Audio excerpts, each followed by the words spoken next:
राधे राधे। भविष्यवाणियां कब, क्यों और कैसे सच होती है? आपका भाग्य कब आपका साथ देता है? कभी कभी इंसान के मन में ख्याल आता है कि भविष्यवाणी किसी इंसान की सच हो जाती है, लेकिन कैसे, क्यों सच हो जाती है, कब सच होती है? तो हमारा आंसर है भविष्यवाणियां प्राचीन समय से ही कुछ विद्वान जिन्होंने आध्यात्मिक विद्याओं का ज्ञान अर्जित किया है या जिन्हें ज्योतिष ज्ञान का अनुभव होता है, उन्हीं की भविष्यवाणियां सही होती है। भविष्यवाणियां करने वाला व्यक्ति छल कपट से परे रहता है, द्वेष भावना से दूर होता है। भविष्यवाणी करने वाला पंडित, आचार्य, कोई भी आम इंसान, कोई भी आम मनुष्य हो सकता है, लेकिन उस मनुष्य की भावनाओं में मोह, माया, छल कपट, स्वार्थ, क्रोध, ईर्ष्या, द्वेष, लालच जैसी भावनाएं नहीं होनी चाहिए। तब व्यक्ति की भविष्यवाणियां सच होती है। व्यक्ति की भविष्यवाणी सच होने का एक कारण होता है कि व्यक्ति, उसके अंदर किसी भी भावनाओं को लेकर निस्वार्थ होना चाहिए। छल कपट की भावनाएं उसके अंदर नहीं होनी चाहिए।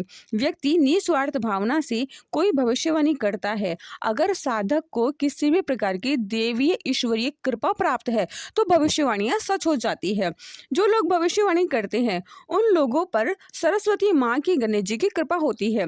किसी की जबान पर सरस्वती बैठी होती है तो उस व्यक्ति की बात सच हो जाती है और वह भविष्यवाणी हो जाती है। अगर हम ज्योतिष शास्त्रों के नजरिए से देखें तो किसी का भविष्य वर्तमान कैसा होगा, उसके लिए व्यक्ति का जन्म तारीख, नाम, जन्म स्थान, जन्म कुंडली, यह सब देखकर ही, उसके घर के वास्तु को देखकर ही, किसी व्यक्ति की हस्त रेखा, मस्तिष्क रेखा, पैरों की रेखा देखकर, व्यक्ति के शरीर को देखकर व्यक्ति के स्वभाव का पता लगाया जा सकता है। वह भविष्य में कैसा बनेगा यह मालूम किया जा सकता है, और भविष्य में उसके पास कितनी संपत्ति होगी, कितने सुख साधन होंगे, यात्रा योग है या नहीं है, सरकारी नौकरी, बिजनेस, शादी का योग है या नहीं है, जीवन साथी का सुख, संतान सुख, पड़ोसी सुख आदि का मालूम किया जा सकता है। विदेश यात्रा है या नहीं है, धार्मिक प्रवृत्ति का है या नहीं है, या क्रूर है, व्यक्ति कितने सुख साधन भोगेगा, उसे किस पद प्रतिष्ठा मिलेगी, वह किस लाइन में जाएगा, व्यक्ति भविष्य में कैसा बनेगा, राजनीतिक व्यवसाय में जाएगा या संगीतकार बनेगा, क्रिकेटर बनेगा या एक्टर बनेगा, मालूम किया जा सकता है। जन्म कुंडली से 9 ग्रहों के दोषों का भी मालूम किया जा सकता है। जीवन में भविष्य में होने वाली घटनाओं का मालूम किया जा सकता है। तो भविष्यवाणी व्यक्ति तब करता है जब व्यक्ति की, उसके पास जन्म स्थान हो, जन्म कुंडली हो, वह ग्रह नक्षत्रों को देखकर उसके, और उस व्यक्ति के मस्तिष्क की रेखा को देखकर, उसके हस्त रेखा को देखकर व्यक्ति के स्वभाव के बारे में मालूम किया जा सकता है, और व्यक्ति भविष्य में क्या बनेगा यह भी मालूम किया जा सकता है। भविष्यवाणियां वैज्ञानिक भी होती है, जैसे तर्क शक्ति की गणना डेटा पर आधारित होती है।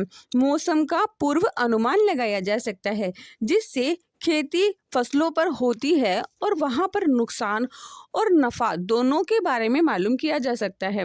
मौसम विभाग की भविष्यवाणी को देखकर हम खेतों में फसल पैदा करने के लिए खेतों में बीज कब बोए जाने चाहिए यह भी मालूम किया जा सकता है, ताकि किसान व्यक्तियों को फसलों को लेकर ज़्यादा नुकसान ना हो सके। क्योंकि कई बार किसान व्यक्तियों को फसलों को लेकर बहुत नुकसान हो जाता है, जैसे कई बार बाढ़ आ जाती है, कई बार भारी भरकम बारिश आ जाती है, कई बार ऐसे नुकसान झेलने को मिल जाते हैं जिससे व्यक्ति की आर्थिक स्थिति बहुत ही ज़्यादा खराब हो जाती है।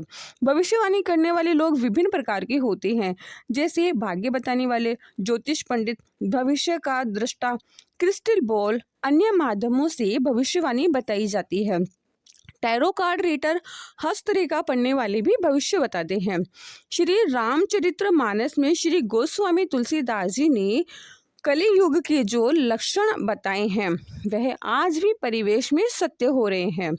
आज से 600 साल पहले लिखी गई रामचरितमानस में आप स्वयं